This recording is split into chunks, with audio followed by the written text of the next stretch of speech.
The stars had always been silent. For thousands of years, humanity listened and heard nothing. Then one day in 2187, everything changed. Captain Una Choi stood in the observation deck of Luna Prime, Earth's largest orbital station. She watched a ship approach that looked nothing like human design. It moved smoothly, almost like it was swimming through space. The hull shimmered with colors that didn't quite exist in nature, at least not in Earth's nature. "They're here," someone whispered behind her. Una had seen many strange things in her 15 years with the Disaster Response Corps. She had pulled people from collapsed buildings, burning ships, and frozen wastelands. But she had never seen aliens before. Nobody had. The alien ship docked with barely a sound. The airlock opened, and 3 figures emerged. They moved slowly, carefully, as if walking on ice. Each one stood about 2 meters tall, but looked delicate, like they might break if touched too hard. Their skin sparkled like crystal in the station's lights. They had 4 arms each, thin as branches, and their eyes were large and dark. The leader stepped forward. A device on its chest spoke in perfect English. "I am Ambassador Rilvan of the Nexari people. We come seeking help." The room full of human diplomats and military officers stared in silence. Finally, Admiral Park stepped forward and bowed slightly. "Welcome to Luna Prime. We are honored by your visit." Over the next 3 days, Rilvan explained everything. The galaxy was not empty. 12 species had formed something called the Galactic Coalition. They traded, shared knowledge, and lived in peace. But now something terrible was happening. "The Velthar swarm came from the dark regions," Rilvan said, his translator making his voice sound sad. "They consume everything, entire worlds. We have lost 6 colonies already. Millions of our people are trapped." Dr. Minho Park, a xenobiologist who had been brought up from Earth, asked careful questions. "Why come to us? We're new. We have no advanced weapons." Rilvan's large eyes blinked slowly. "We do not ask for warriors. We ask for helpers. People who can organize evacuations. Your species sent those probes with messages of peace and cooperation. We need that now." What Rilvan didn't say, because he didn't know to say it, was that the coalition had made assumptions. They had decoded human music, art, and messages about unity. They assumed humans were like them, peaceful, fragile, civilized. Una was selected to lead the human response team. She picked 30 people from different fields: medics, engineers, pilots, and security personnel. They were disaster response experts, not soldiers, but many of them, like Corporal Do Yun Kong, had military backgrounds.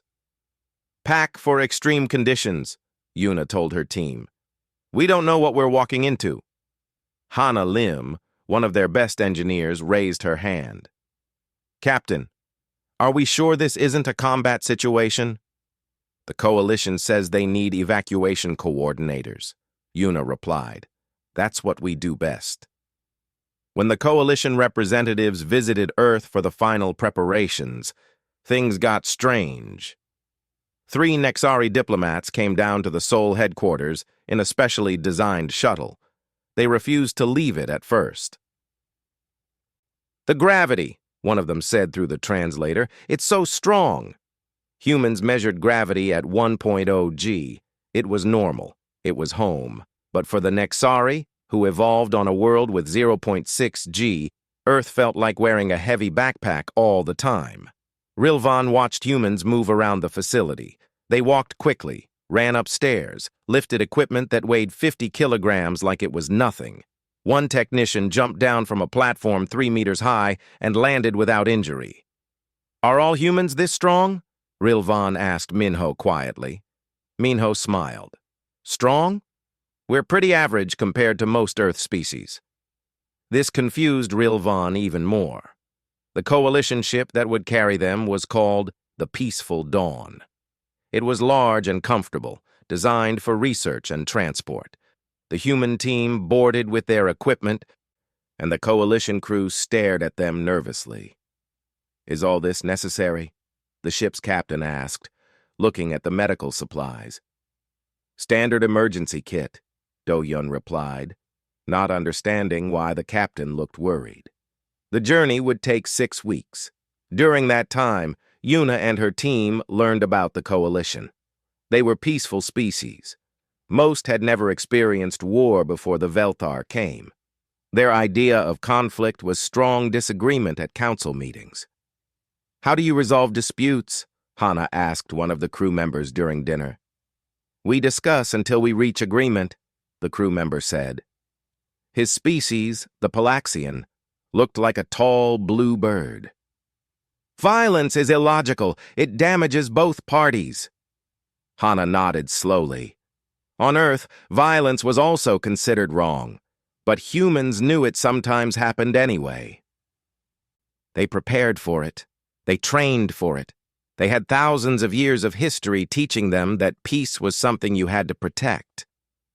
The coalition crew was also disturbed by human eating habits. Humans ate meat, actual animal tissue. Most coalition species ate plants or synthetic nutrients. The idea of consuming another creature seemed barbaric to them.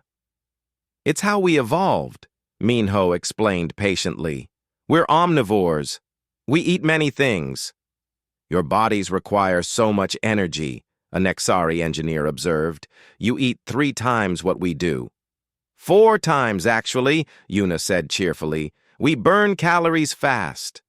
As the ship traveled deeper into coalition space, passing stars that had never been seen by human eyes, Yuna studied the mission briefing. Something bothered her. The coalition described the situation as civilians requiring evacuation support, but the reports mentioned active combat zones, failing defenses, and limited time windows. She called a private meeting with her senior team members. "This isn't a normal evacuation," she said quietly. "Read between the lines. We're going into an active war zone." Do-Hyun nodded. "I noticed that too. The coalition keeps saying support and coordination, but the situation needs people on the ground, in danger." "Maybe they don't want to admit they're asking us to risk our lives," Jinwoo Seo suggested. He was their best drone operator and technical specialist. "Or maybe," Minho said slowly, "they genuinely think this is normal evacuation work. Maybe for them, this is the worst crisis imaginable. They don't have a reference point for real disaster response." Yuna felt a cold certainty settle over her. "When we arrive, we might find we're the only ones willing to go down there." "Then we go down," Do-Yun said simply. "That's what we signed up for." The rest of the team nodded. They were human. They came from Earth. On Earth, you ran toward danger to help others, not away from it. It was what humans did. Ambassador Rilvan found Yuna in the observation deck 3 days before arrival. He stood beside her, his crystalline form reflecting the starlight. "Captain Choi, I must thank you," he said. "Your species' willingness to help strangers is remarkable." Yuna smiled at him. "Where we come from, we have a saying. We're all we've got. If we don't help each other, who will?" Rilvan made a sound that might have been their version of agreement. "I hope this mission does not prove too difficult for your people." "We'll manage," Yuna said confidently. She looked out at the stars, not knowing that in 3 days, the galaxy would learn what humans really were. They would learn that Earth was not a peaceful garden world. They would learn that humanity came from a place where survival itself was a daily battle. They would learn what a Deathworlder could do. The peaceful dawn jumped to faster-than-light travel, and the stars stretched into lines. Ahead lay Praxis 4, a dying colony world, and the beginning of everything. Praxis 4 hung in space like a dying ember. From orbit, Yuna could see the planet's surface covered in smoke and fire. The biodomes that housed the Nexari colony flickered with emergency lights. Around the planet, debris floated from destroyed defense satellites. 45,000 civilians still down there, the Peaceful Dawn's captain said, his voice shaking. We thought we had more time to evacuate. Una studied the tactical display. Velthar ships moved across the surface like insects. They were organic-looking, covered in what seemed like armor made from the planets they consumed. The Coalition's automated defenses fired occasionally, but most were already destroyed. "Where's your military fleet?" Do-hyun asked. The captain looked uncomfortable. "They evacuated 3 days ago. Too dangerous to maintain orbit." Silence fell over the human team. Una felt anger rise in her chest, but pushed it down. Getting angry wouldn't help those people on the ground. "So, you want us to coordinate evacuation from orbit?" Hana asked carefully. "Yes, exactly," the captain said, looking relieved. "You can use our communication systems to guide civilians to evacuation points. When the Velthar move away from certain zones, ships can go in quickly." Una looked at Minho, then at Do-hyun. They all understood at the same moment. The Coalition thought this was possible without anyone going down there. "Captain," Una said slowly, "someone needs to be on the ground, to organize people to clear paths, to defend the evacuation points while ships load." The Coalition captain's crystalline face somehow managed to look shocked. "You can't go down there. Nothing can survive on that surface. The Velthar will kill anything they detect. Then we'll have to avoid detection," Una said. "Do-hyun, prep the team. Full gear. We're doing a combat drop." "Captain Choi." Rilvan's voice came from the doorway. He had been listening. "This is not what we asked of you. We did not mean for humans to die." "We're not planning to die," Una replied. "We're planning to do our job. Those people need help, and help means being there with them." Within 2 hours, the humans prepared their drop. The Coalition watched in confusion as they put on armor, checked weapons that seemed primitive by galactic standards, and loaded themselves into a drop shuttle designed for emergency cargo delivery. "This is insane," a Palaxian engineer said. "The heat from entry alone will kill them." "Our armor can handle it," Jinwoo said, checking his drone controls. "Earth entry pods deal with the same temperatures." The shuttle launched. Inside, Una and her team of 12 waited in the dark. They had left 18 people on the Peaceful Dawn to coordinate from orbit. Now they would see if human training translated to alien war zones. 2 minutes to landing, the pilot's voice came through their headsets. "Picking up Velthar signals all around the landing zone." "Focus on the dome," Una ordered. "We'll deal with problems as they come." The shuttle hit the atmosphere, and everything shook. Coalition ships weren't designed for combat drops, but the humans had modified it. They added heat shields and reinforced the frame using techniques from Earth's military. They landed hard in a plaza outside Biodome 7. The door opened, and Una jumped out into an alien world at war. The air was thin but breathable. The gravity was lighter than Earth, maybe 0.7 g, which made movement easier. Smoke filled the sky. In the distance, she could see Velthar creatures moving between buildings. They looked like crabs mixed with spiders, each one the size of a truck. "Dome entrance, 50 meters, Do-hyun called out. The team moved fast. On Earth, this would be a careful tactical advance. Here, in lighter gravity, they practically flew across the plaza. The Coalition civilians inside the dome saw them coming and started screaming. "It's okay!" Una shouted, though she realized they probably couldn't understand her. Minho quickly activated his translator. "We are here to help! We are the humans from Earth!" The Nexari civilians stared at them. To the aliens, the humans looked terrifying. Fully armored, carrying weapons, moving with a speed and confidence that seemed impossible. One Nexari elder approached slowly. "You came down here?" the elder asked, confused. "But it is a death zone." "We've handled worse," Una said, though she hoped that was true. "How many can evacuate right now?"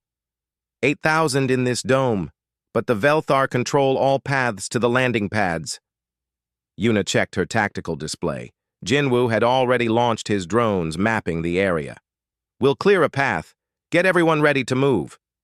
The first contact with the Velthar happened 10 minutes later. 3 of the creatures came around a building drawn by the drone signals. They moved fast, firing weapons that shot some kind of acidic projectile. Do-Yun and 2 other security personnel opened fire. Their human weapons, kinetic rifles that used explosive rounds, hit the Velthar hard. The creatures screeched and retreated, clearly not expecting such resistance. "They're tough but not invincible," Do-Yun reported. "Armor is thick but can be penetrated." What they didn't know was that the Velthar were confused.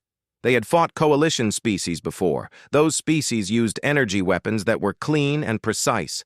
They retreated when injured. They fought from a distance. These new creatures fought differently. They used loud, violent weapons. They advanced even when hurt. They protected each other. The evacuation began. Yuna's team created a corridor from the dome to the landing pad. Jinwoo's drones provided early warning of Velthar movements. The coalition ships came down in waves, each one loading as many civilians as possible before retreating to orbit. During the third wave, everything went wrong. A Velthar commander unit appeared. It was 3 times larger than the others and seemed to direct them with better tactics. They surrounded the landing pad. "We're cut off!" Hana shouted from her position near the ships. Una made a decision that would later be studied in coalition military academies. She ordered half her team to stay with the civilians while she took the other half and attacked the Velthar commander directly. The coalition, watching from orbit, thought the humans had panicked. Rilvan stood in front of the monitors, his hands shaking. "They're running toward the enemy! Why are they running toward the enemy?" "Because," Minho said quietly, "on Earth, the best defense is sometimes offense." Una and her team hit the Velthar position like a hammer. They used grenades, weapons the coalition considered barbaric. They fought at close range, something the coalition never did. And when Una took a direct hit from a plasma weapon that burned through her shoulder armor, she didn't retreat. The coalition crew gasped. That hit should have killed any of them. Instead, Una barely slowed down. "Medic!" she called out, still firing with her other arm. Do-Yun reached her, pulled her behind cover, and did something that made the watching aliens feel sick. He injected her with something, sprayed the wound with synthetic skin, and patched it quickly. The entire process took 90 seconds. It was rough, painful, and would need proper treatment later, but it worked. "Good to go," Una said, returning to the fight. The Velthar commander fell after concentrated fire from multiple angles. Without its direction, the other creatures became confused. The path cleared. By the time the sun set on Praxis 4, 8,000 civilians were safe in orbit. The human team returned to the peaceful dawn exhausted, injured, but alive. They had been operating for 16 straight hours in a combat zone. The coalition medical staff tried to treat the injured humans and found themselves completely lost. Human biology was nothing like theirs. Their bones were denser. Their muscles worked differently. Their tolerance for pain was incomprehensible. "This needs surgery," a Nexari doctor said, looking at Una's shoulder. "Later," Una replied. "How many more domes need evacuation?" 6 more, Rilvan said quietly. "But Captain Choi, you must rest. Your body is damaged." Una looked at him with tired eyes. "Ambassador, on Earth, we have a saying. The job isn't done until everyone's safe. We'll rest when those 6 domes are empty." That night, while the humans slept in shifts, Coalition Military Command received the full report and video footage. In conference rooms across Coalition space, leaders watched in silence as humans did things that should have been impossible. A Palaxian general spoke first. "Find out everything about this planet called Earth. I want to know what kind of world produces people like this. The answer, when it came, would terrify them all. But it would also give them hope, because if humans could survive Earth, maybe they could help the Coalition survive the Velthar. On Praxis 4, dawn broke on the second day of operations. Una and her team prepared to drop again. The Coalition had asked for help. They had sent Deathworlders instead, and against all odds, it was working. Dr. Tajan Lim stared at the data on his screen and felt his hands start to shake. He was one of the Coalition's top planetary scientists, a Nexari who had studied thousands of worlds. But he had never seen anything like this. "It can't be right," he said to his research team. "Run the analysis again." They did. The results came back the same. Earth was a Class 12 death world. The Coalition had a classification system for planets. Class 1 worlds were perfect for life. Stable climate, gentle weather, no dangerous predators. Most Coalition species came from Class 3 or Class 4 worlds. Class 10 was considered the absolute limit for intelligent life to develop. Earth was Class 12. It shouldn't have produced civilization. It should have killed everything before they could learn to make fire. Tajan compiled his report and sent it to the High Council. Within hours, he was presenting his findings to leaders from all 12 Coalition species. "Gravity is 1.2 times the average of our homeworlds," Tajan began, his voice steady despite his fear. "This means humans grow up under constant physical stress. Their bones are denser, their muscles stronger. What they consider normal would exhaust most of us." He brought up images of Earth's creatures. Predators everywhere, on land, in the water, in the air, creatures that weigh thousands of kilograms, creatures with venom that can kill in minutes, creatures that hunt in packs. A Palaxian council member stood up. "But humans survived these creatures?" "More than survived," Tajan said. "They became the apex predator. They hunted creatures 10 times their size. They domesticated some of the predators to work with them. They have an animal called a dog that evolved from wolves. Wolves are pack hunters that would terrify any Coalition species. Humans keep them as companions." The council chambers went silent. Tajan continued. "Earth has extreme weather, storms with winds that can destroy buildings. Temperature ranges from -40 to +50 degrees Celsius. Earthquakes, volcanoes, tsunamis. The planet is tectonically active, constantly reshaping itself." "Diseases," another scientist added. "Earth has millions of species of bacteria and viruses. Humans evolved an immune system so aggressive that most alien pathogens die before they can infect them. Their bodies are constantly at war with microscopic invaders." On Praxis 4, 3 months had passed since the humans arrived. The evacuation was complete, but the humans hadn't left. Instead, they had started teaching.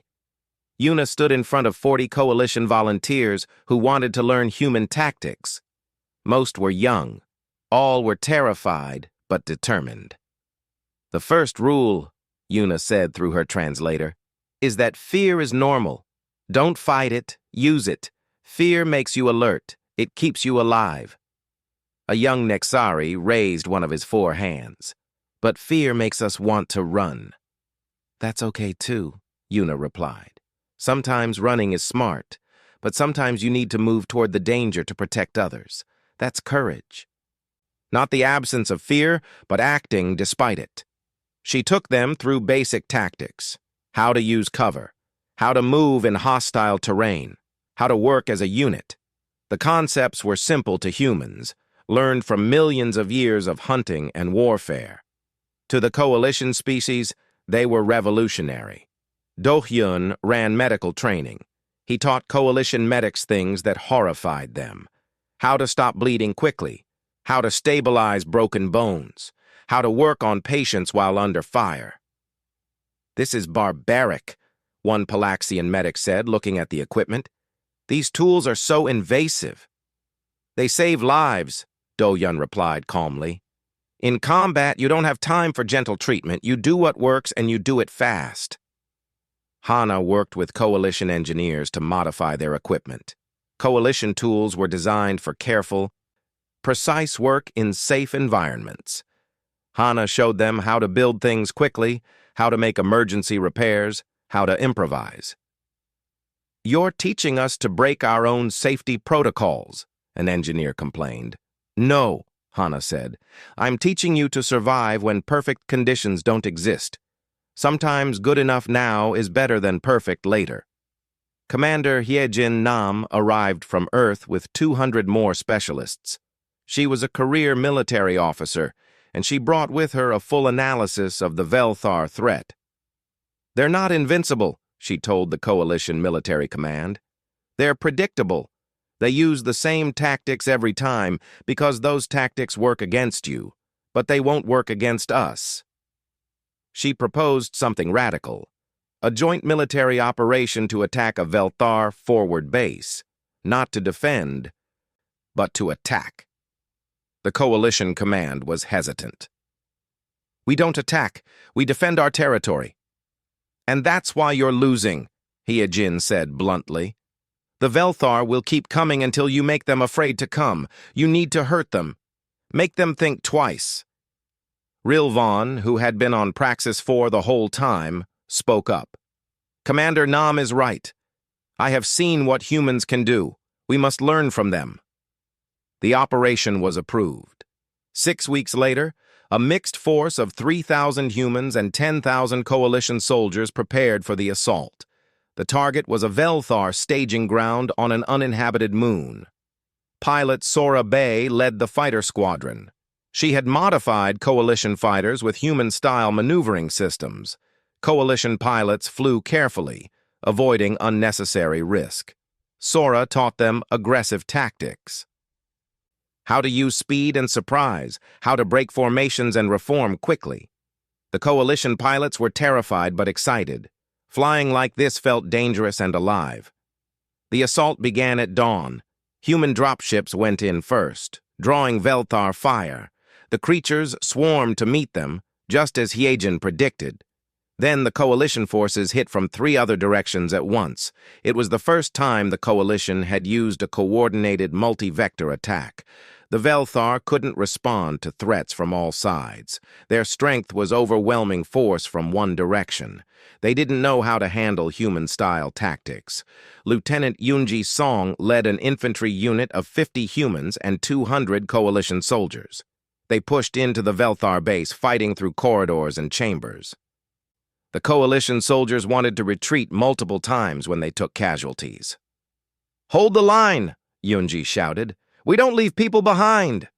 A Nexari soldier was injured, acid burning through his light armor. 2 Coalition medics froze, not knowing what to do. A human medic, Taiyang O, ran forward under fire, grabbed the Nexari, and pulled him to safety. "Cover me!" Taiyang shouted and started treating the wound. The Nexari watched in amazement as this human worked on him with rough but effective techniques.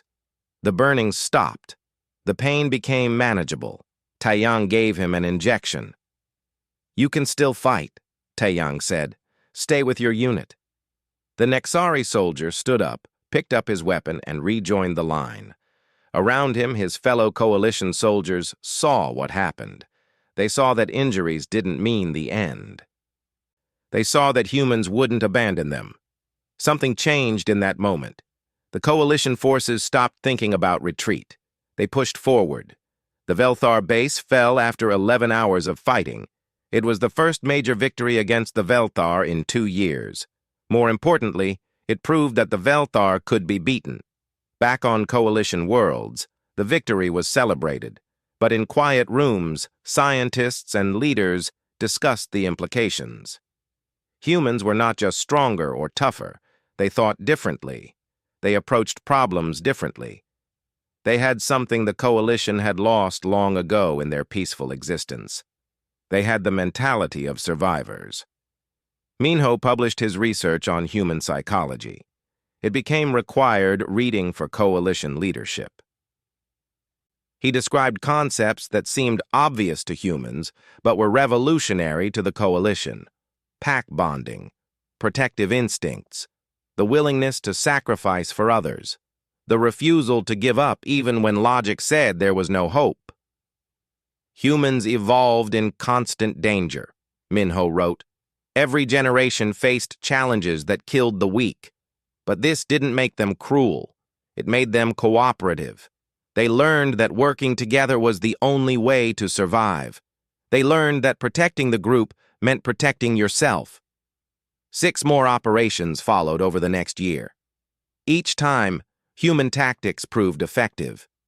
Each time, coalition soldiers learned a little more. They learned to push through fear. They learned to trust their units. They learned that sometimes the only way out was through. The Velthar began avoiding sectors where humans operated. Intelligence reports showed they were confused by human behavior. They couldn't understand why these creatures didn't retreat when damaged, why they fought harder when protecting others, why they refused to surrender even in impossible situations. Yuna was promoted to Admiral and became the Coalition's Special Operations Advisor. She established the first human coalition integrated military academy on Praxis 4, which was being rebuilt as a symbol of cooperation. On Earth, the news of humanity's role in the galaxy spread. People were proud, but also concerned. They worried that they would be seen only as warriors, as violent creatures from a savage world. But on coalition worlds, something different was happening. Young people were inspired by human stories. They started training harder, pushing themselves, trying to match human endurance. They couldn't, but the effort itself changed them. And slowly, the coalition began to understand. Humans weren't sent to fight because they were violent. They were sent because they knew how to survive. And in teaching the coalition to survive, they were teaching them something more important. They were teaching them hope. 18 months after first contact, the galaxy had changed. The UDFC Sol hung in orbit above Coalition Prime, the capital world of the Galactic Coalition. The ship was massive, designed for one purpose: planetary assault. General Junho Han stood on the bridge, watching coalition ships maneuver around his carrier. They moved more aggressively now, copying human tactics. Good, they were learning. "General, the Council is ready for your briefing," an aide said. Junho walked through the corridors of his ship. Human crew members worked alongside coalition personnel. He passed a group where a Palaxian engineer was teaching a human about their energy distribution systems, while the human showed the alien how to perform emergency repairs with limited tools. The council chamber was full. Representatives from all coalition species waited, along with Admiral Yuna and Commander Hyejin. The center display showed a star system deep in Velthar territory. "This is Velthar Prime," Junho began. "Not their homeworld, but their main forward base. They stage all major operations from here. If we take this, we cut off their ability to coordinate attacks." A Nexari counselor spoke up. "General Han, we have never attempted an offensive this deep in enemy territory. The risk is enormous." "So is the reward," Yuna said, standing. "We've been reacting to Velthar attacks for 2 years. It's time to make them react to us." "The casualties," another counselor said quietly. "Projections show 70% losses." "Projections based on old tactics," Hyejin countered. "We've run simulations with human-trained forces. Casualties could be under 30% if everyone follows protocol." The debate went on for hours. Finally, the council voted. The operation was approved, but barely. Some counselors still couldn't accept the human way of warfare. 3 weeks later, the largest combined fleet in coalition history gathered at the rally point. 50,000 coalition soldiers, all trained by human instructors, and 3,000 humans. 200 ships, enough firepower to crack a planet. On the Sol, Yuna gathered her team leaders. She looked at faces she had come to know well. Doyun, now a major. Hana, who had redesigned half the coalition's military equipment. Yunji, leading the 1st Integrated Assault Battalion. Jinwoo, whose drones had become standard in coalition operations. "This is going to be hard," Yuna said. "Harder than Praxis 4. Harder than anything we've done. But if we succeed, we end this war." "And if we fail?" a coalition officer asked. "Then we make them pay dearly for their victory," Yuna replied. "That's all we can promise." The fleet jumped to Velthar Prime. The battle began immediately. Velthar ships swarmed out to meet them. The space battle was brutal. Coalition ships, fighting with new tactics, held their formations even when damaged. They covered each other. They didn't retreat individually. Sora led her fighter wing through the chaos. She had 300 coalition pilots under her command now, all flying with human-style aggression. They dove into Velthar formations, broke them apart, and scattered before regrouping for another attack. A young Palaxian pilot's ship was hit. His wing was damaged, systems failing. Standard protocol was to retreat. But his training took over. "Blue Leader, this is Blue 7, he called. "I'm damaged but operational. Continuing mission." He stayed in formation. His wingman covered him. Together they completed their attack run before returning to the carrier.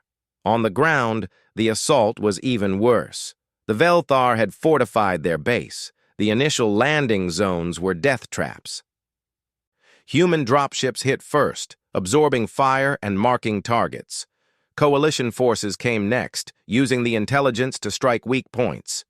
Yuna led from the front. It was against regulations. Admirals weren't supposed to be in combat. But she had learned that humans led by example. She couldn't ask others to do what she wouldn't do herself.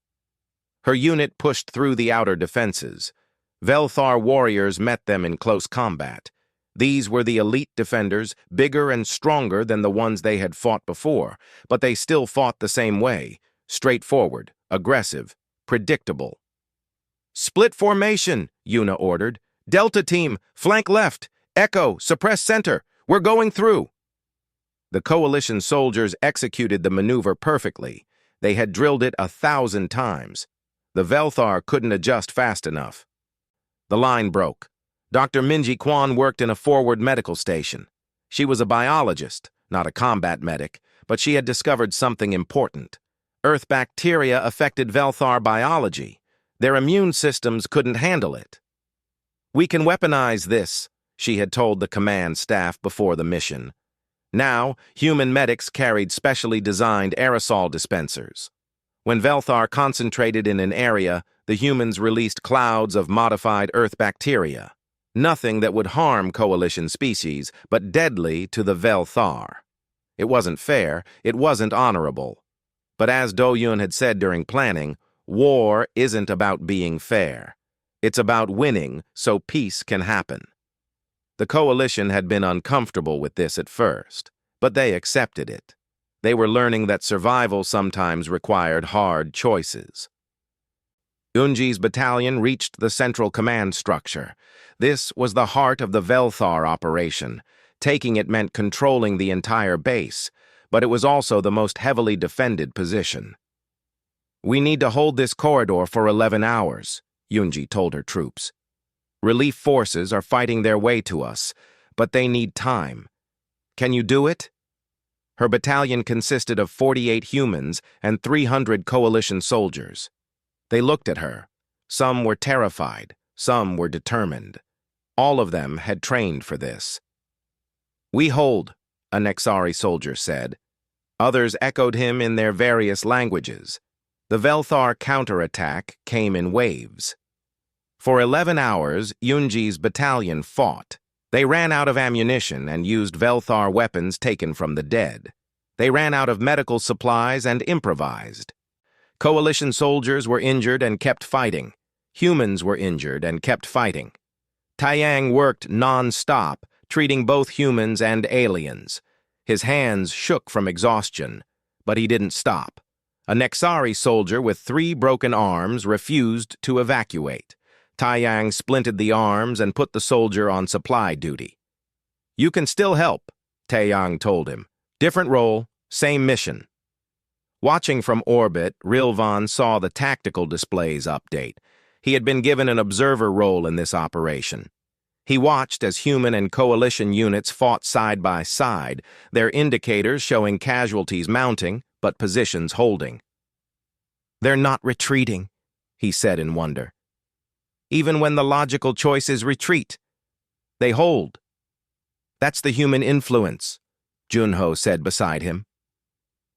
"We taught them that some positions are worth dying for, but more importantly, we taught them they don't have to die alone." On the ground, at hour 9, Yunji took a direct hit. Plasma burned through her armor and into her chest. She went down hard. Her second-in-command, a human named Jiwon, immediately took over. "Get the lieutenant to medical," Jiwon ordered. "No," Yunji gasped. "I can still direct. I stay." Taeyang reached her. He looked at the wound and his face went pale. "Lieutenant, this is serious." "I know," Yunji said. "Patch it. I'll get proper treatment when we're done." It was insane. It was reckless. It was exactly what human training had taught. Complete the mission. Protect your people. Never give up. Taeyang did what he could. The treatment was rough and painful. Yunji screamed but didn't pass out. When he finished, she stood up.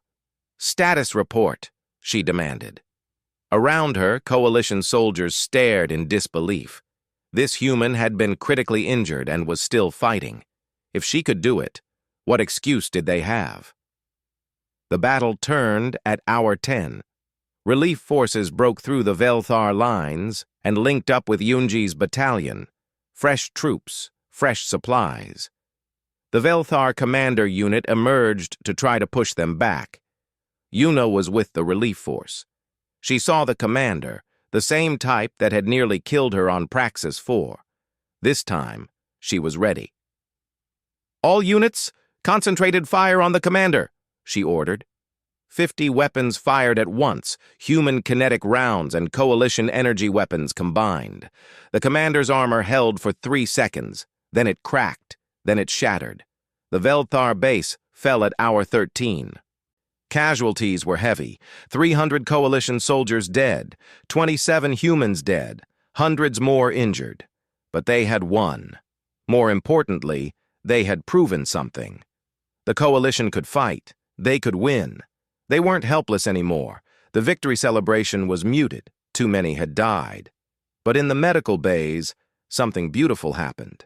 Humans treated coalition wounded. Coalition medics treated humans. Species that had never touched each other before now worked to save each other's lives. Yunji survived, though she spent 3 weeks in recovery. The coalition awarded her their highest military honor. She accepted it on behalf of her battalion. "I didn't hold that corridor alone," she said at the ceremony. "We held it together, human and coalition. That's what made the difference."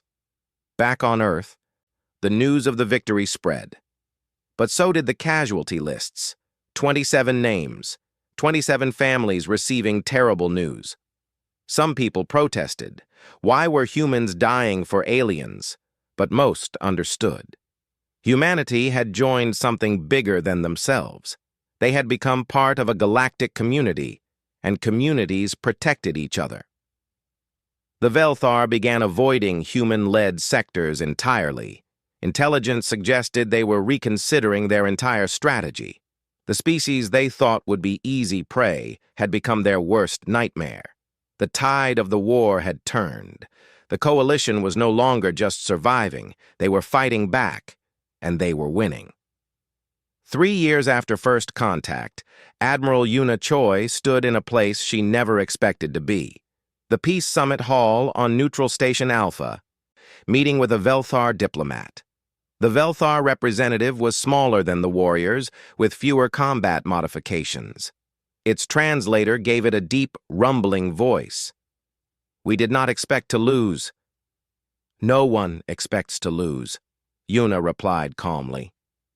Across the table sat representatives from the Coalition and Earth. Rilvan was there, now the Nexari ambassador to Earth. He looked different than 3 years ago. Stronger somehow, more confident. The negotiations had been going on for 2 weeks.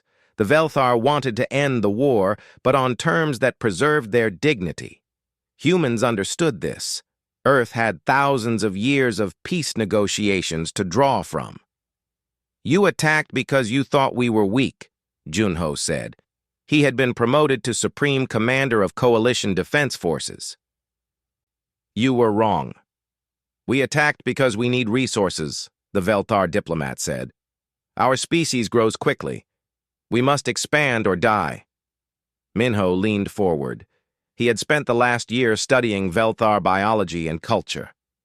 "You don't have to expand through conquest. The Coalition has 20 empty systems ready for colonization. We can share them." "Why would you share after we killed so many of you?" It was Rilvan who answered. "Because we learned something from the humans. Revenge doesn't end cycles of violence. Only understanding and cooperation do that." The treaty took another week to finalize. The Velthar would receive 10 systems in the Outer Rim. Coalition species would help them establish colonies. In return, the Velthar would cease all military operations and share their biological technologies. But there was one more condition. Human soldiers would patrol the border regions for the next 50 years. "We trust the humans to be fair," the Velthar diplomat said. "They are strong enough to enforce the peace. They are wise enough not to abuse that strength." The signing ceremony was broadcast across all Coalition worlds. Yuna signed for Earth. As she put her name on the document, she thought about the 27 humans who died at Velthar Prime, the hundreds more who had died in smaller operations, the Coalition soldiers who had learned to fight and died learning.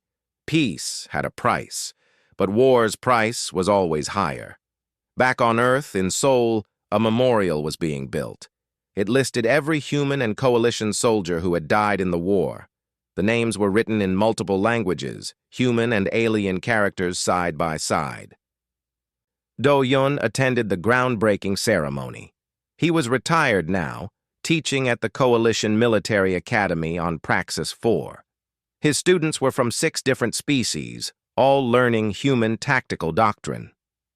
"Do you regret it?" a reporter asked him. "Going to Praxis 4 that first time?" Do-Yun thought about it. "No, we did something important. We helped people. That's what matters." Hana had returned to Earth to start a new project.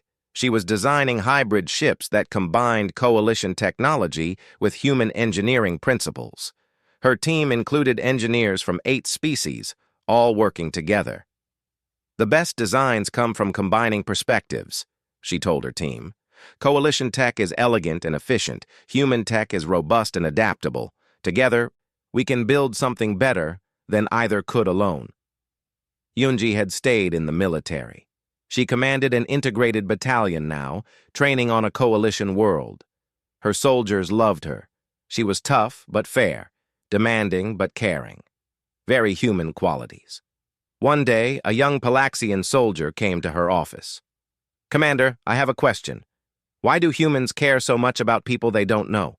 You came across the galaxy to save us. Why?" Yunji smiled.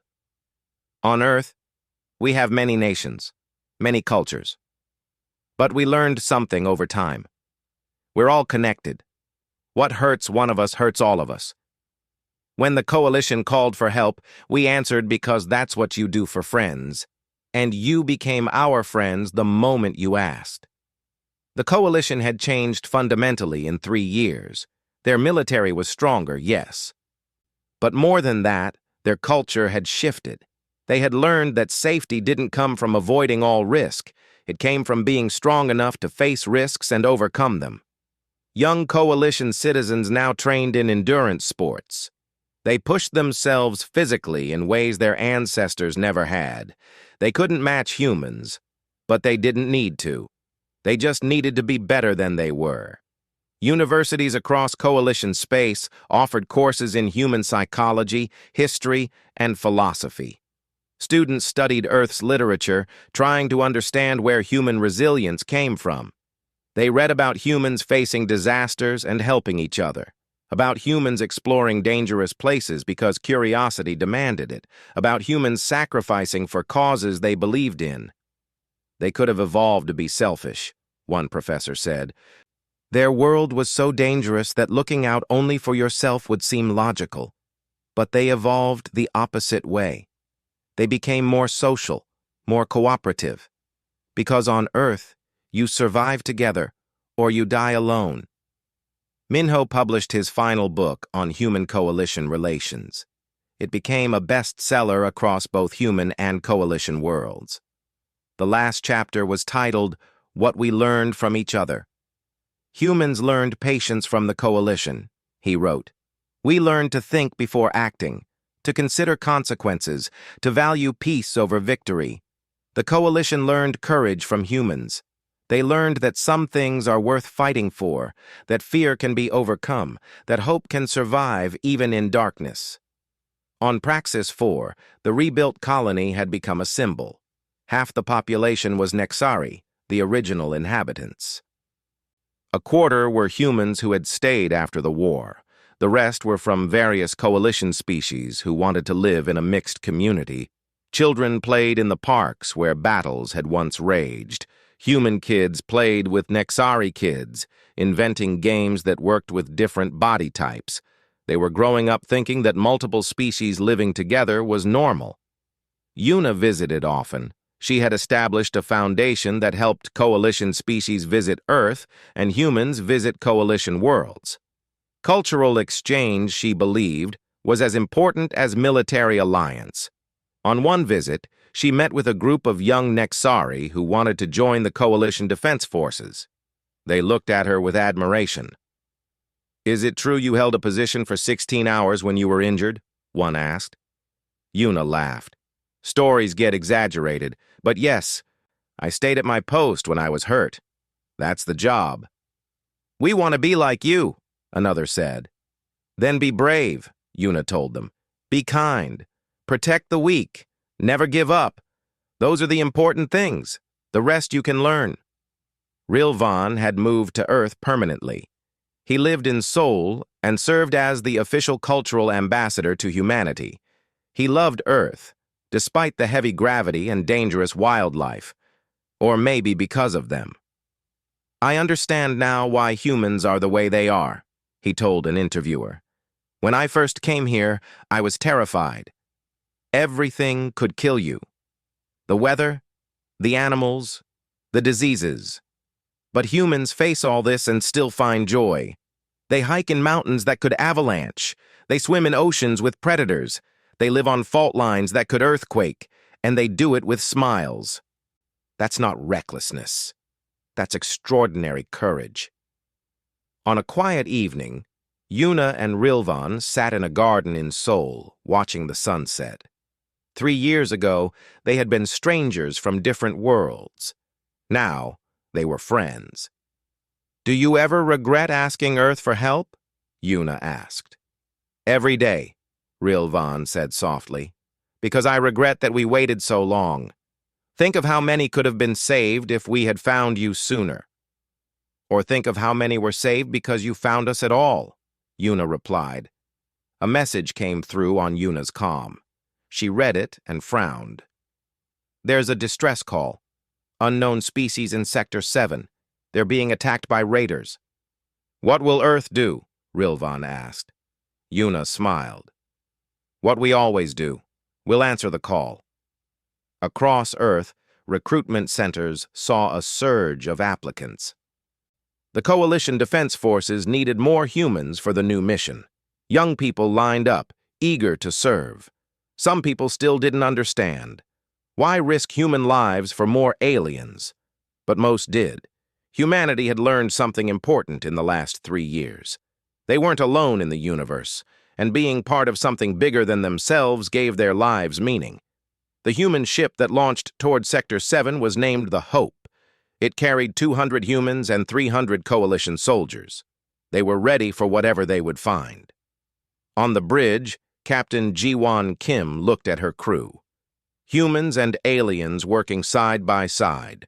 3 years ago, this would have been impossible. Now, it was normal. All stations report ready, her first officer said. He was Palaxian, trained by human instructors. Then let's go help some people, Jiwan said. The Hope jumped to faster-than-light travel. Behind them, Earth continued its work, building ships, training soldiers, sharing knowledge, welcoming visitors. The galaxy had asked for help. Earth had sent Deathworlders, and those Deathworlders had changed everything. In classrooms across Coalition space, teachers told the story to young students. They told them about the first contact, about Praxis 4, about the great battles, about the peace that followed. Remember, the teachers said, humans taught us that strength isn't just about muscles or weapons. It's about refusing to give up. It's about protecting each other. It's about hoping even when hope seems impossible. On Earth, similar lessons were taught. Children learned about the Coalition, about different species with different strengths, about how cooperation was better than conquest. The galaxy is big, teachers said. There's room for everyone, and when we work together, we can overcome anything. Somewhere in deep space, the Hope arrived at Sector 7. They found the distressed species under attack. The raiders saw the human ship and hesitated. Word had spread across the galaxy. Humans were not to be trifled with. "This is Captain Kim of the Coalition Defense Forces," Jiwan broadcast. "You are attacking an innocent species. Stand down or face consequences." The raiders retreated. The rescued species was confused and grateful. They asked who these humans were. "We're friends," Jiwan said simply, "and friends help each other." Back on Luna Prime, where it all began, a new generation prepared for the stars. Human and Coalition children studied together in the Orbital Academy. They learned science and mathematics. They learned about different cultures. They learned about the war and the peace. And they learned the most important lesson of all, that despite coming from different worlds, despite having different bodies and different minds, they were all part of something greater. They were the future. A future where Deathworlders and peaceful species built a galaxy worth living in, together.